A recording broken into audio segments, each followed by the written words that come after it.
let's go to the registration form. The strength of the KajGO platform is that you can create your registration form that fit your needs, right? If you have a custom event that collect a really custom data from the participants, you can do it with the KajGO easily.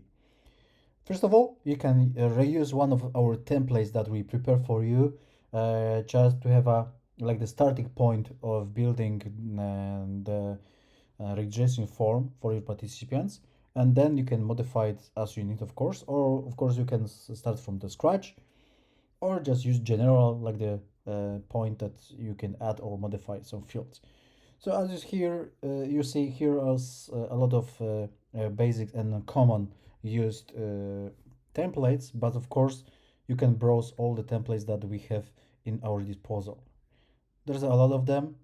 More or less, there are some similar because they collect similar information like the name, contact number, and so on.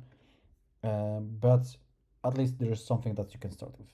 The next option for the registration is the way how we collect the information about the participants. The basic situation or the default is that you have one form for all tickets. Of course, this depends if you allow the participants to buy more tickets than one. If they want to buy more than one, then you need to give them options to fulfill all the participants' data. For example, if someone is buying two tickets, this he need to fulfill two forms or just one. As this is the settings, right? So here's are all recommended if you have multiple ticket selling options available. So each ticket needs to have fulfilled by the participants data. This is like the example if you're buying flight tickets for more than one person, right? For each ticket you need to fulfill some data that are required for flight registration, and this is exactly this situation.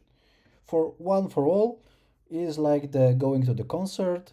You just buying 10 tickets for your friends and just fulfill just basic informations that organizer will know just who bought it, and that's all. And depends of the options you will select here, there will be let's say dropped additional contact group will be added to collect the information. For example, here will be email.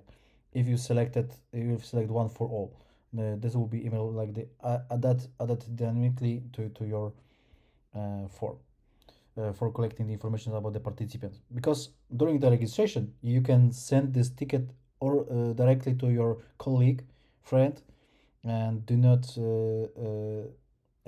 include him in the whole process in the end. But let's going forward with the form, despite of the settings here.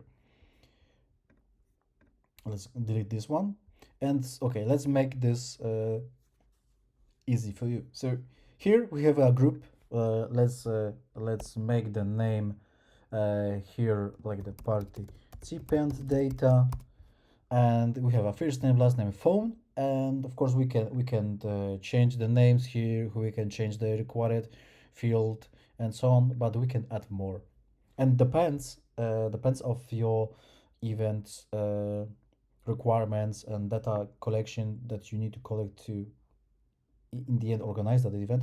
You can choose the additional fields that you can use in the form to collect those data.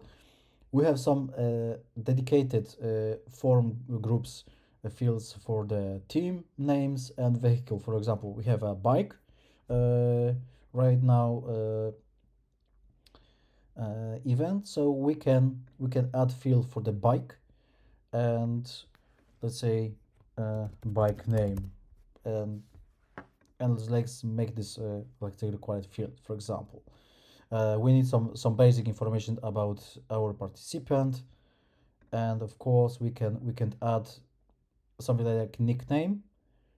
For example, here it will be used like the just nickname, right? So like the participant nickname that will present it, for example, on scoreboard finally, and make this also required. Of course, later on you can add additional group fields, so it will be shown as here.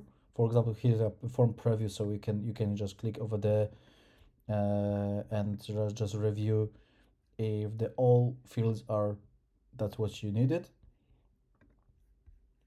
If you decide that's okay, that's all, we can save the changes, and this part will be ready